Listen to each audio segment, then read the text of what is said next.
जय कल्याण।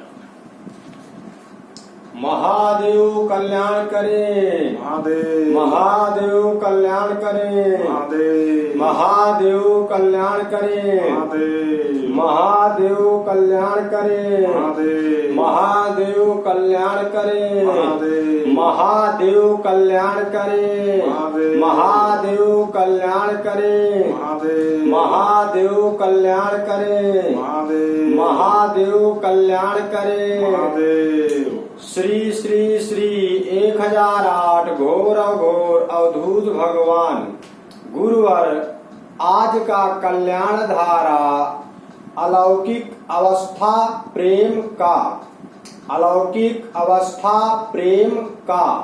जय कल्याण, जय कल्याण, जय कल्याण। जय कल्याण।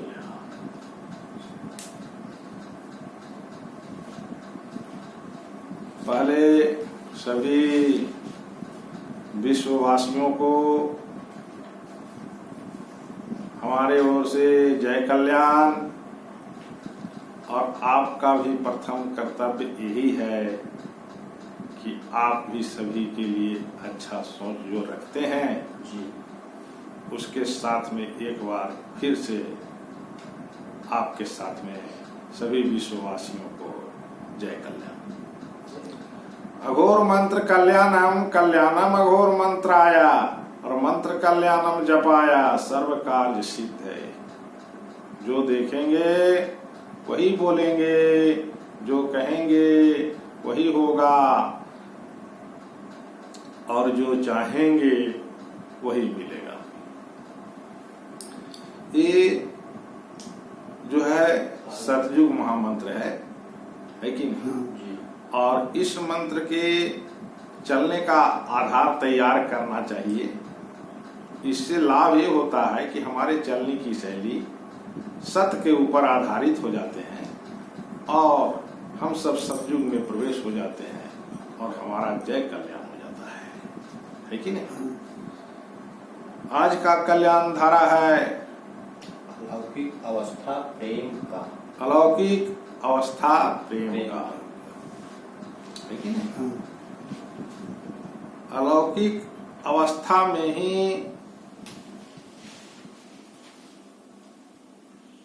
प्रेम विराजमान है जी। जब तक आप अलौकिक अवस्था में नहीं पहुंचोगे, अलौकिक के बारे में नहीं जानोगे, तब तक आप प्रेम के मार्ग को नहीं जाने हो। प्रेम के मार्ग तो वही समझ पाता है जब हम अलौकिक अवस्था में चले जाते हैं, है कि नहीं? जी। वहीं पे प्रेम विराजमान है कि नहीं?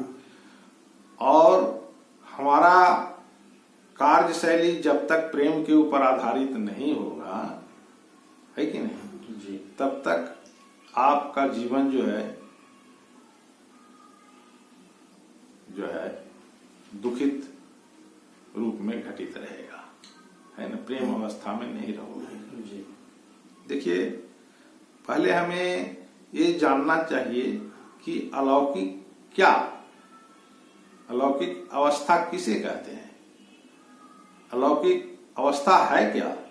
देखिए, अगर हमारे कार्य है ना, हमारे कर्म अगर अलौकिक के द्वारा हो रहा है कि नहीं,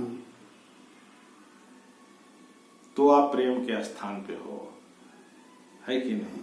प्रेम को बिल्कुल आपने समझा है कि नहीं जी। लेकिन अगर आप अलौकिक अवस्था को नहीं जाने हैं तो आप लौकिक क्रिया में जियोगे, है कि नहीं जी। और ये जो लौकिक क्रिया संसार में जो लोग जी रहे हैं, इनकी जीने की जो व्यवस्था है वो भय में जी रहे हैं। उनकी जीना जो है भय में हो रहा है कि नहीं जी। क्यों भय में हो रहा है? भय में इसलिए हो रहा है कि लौकिक अवस्था को वो नहीं समझ पाए हैं और उस स्थान पे वो विराजमान नहीं है। यही कारण है कि वो भय में जी रहे हैं, है ना। तो कहेंगे कि गुरुदेव भय में क्यों जी रहा है? भय में इसलिए जी रहा है उसकी चेतना से उसके कर्मों को प्रत्येक क्षण सचेत किया जा रहा है। क्या कि बेटा ये जो तुम कर्म करने के लिए आगे बढ़े हो, ये कर्म जो है सो सही है। तो उस मार्ग को अगर हम धारण करके आगे बढ़े तो हमारी अवस्था जो है लौकिक अवस्था है कि नहीं? आप लौकिक में जी रहे हो, है कि नहीं? और उस स्थान पे क्या होगा? आप प्रेम को समझोगे और प्रेम में विराजमान होगे, है ना। परंतु अगर हम अपने कार्यों को अलौकिक अवस्था में ढालने नहीं सक रहे हैं, जो हमें व्यवस्था बताई जा रही है चेतना से कि ये जो आप कार्य कर रहे हो ये सही है, तो उसको ना धारण करके हम उल्टा जो मार्ग चल रहे हैं, ये हमारी लौकिक अवस्था बनती जा रही है। और यहाँ पे हम प्रेम में विराजमान नहीं होंगे, लोगों के लिए अच्छा सोच नहीं रख पाएंगे, है कि नहीं? समझ गए? तो आपकी जो जीवन जो जीने की जो तरीका बनेगी, है ना, भयभीत रहेगा। भय में जियोगे आप परेशानी में जीवन व्यतीत करोगे, है ना। तो परेशानी में हमें जीने के लिए हमारे यहाँ पर आना नहीं हुआ है। इस शरीर का धारण हमें इसलिए नहीं हुआ है कि हम परेशानी में जिए, है ना।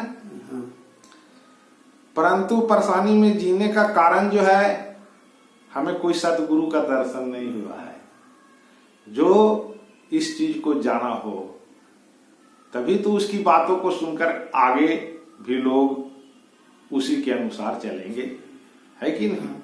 तो वो कार्य किसका है? सतगुरु का है, सतगुरु का है। समझ गए? तो हमें लौकिक अवस्था में जीने के लिए संकल्प लेना चाहिए कि हम आज से लौकिक अवस्था में जिएंगे।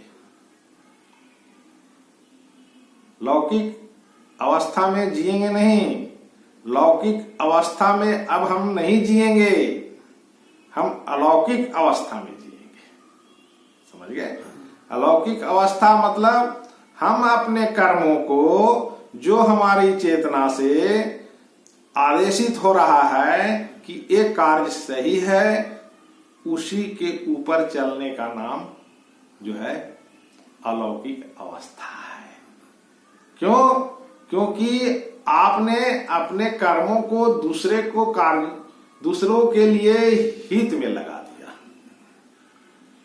आपकी सिर्फ सोच हो गई कि हम सबके लिए अच्छा सोच रखेंगे। ये जो है, ये जो अवस्था क्या है?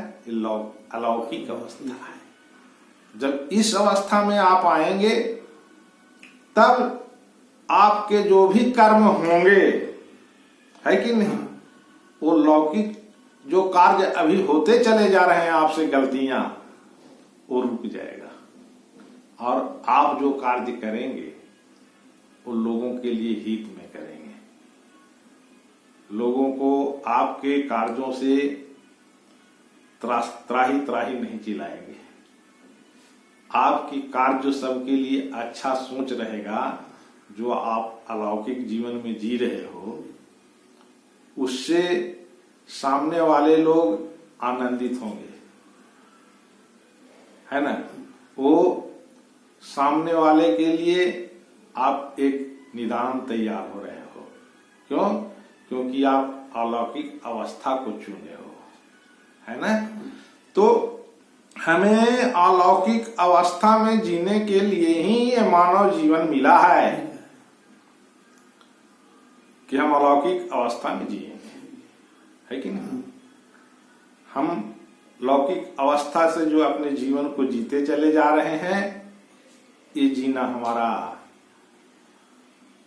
मूल उद्देश्य नहीं है। हम उससे भटक चुके हैं, हम अपने उद्देश्य को से भटक चुके हैं। अभी हमारी उद्देश्य जो है वो प्रत्येक क्षण चेतना से संचालित हो रहा है कि बेटा तुम्हारा उद्देश्य ये है, लेकिन उस उद्देश्य को हम ना सुनते हुए, है कि नहीं,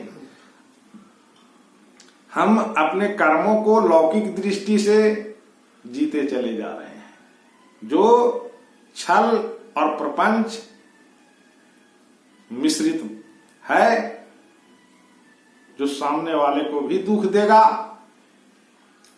और आप भी दुखित जीवन जियोगे, क्योंकि आपने अभी अलौकिक को समझा ही नहीं है ना। अलौकिक कहने का अर्थ है कि तुम्हारी चेतना से जो तुम्हें प्रत्येक क्षण संचेत करता है कि ये जो तुम कार्य कर रहे हो, ये कार्य जो है तुम्हारा शाबाशी के लायक है।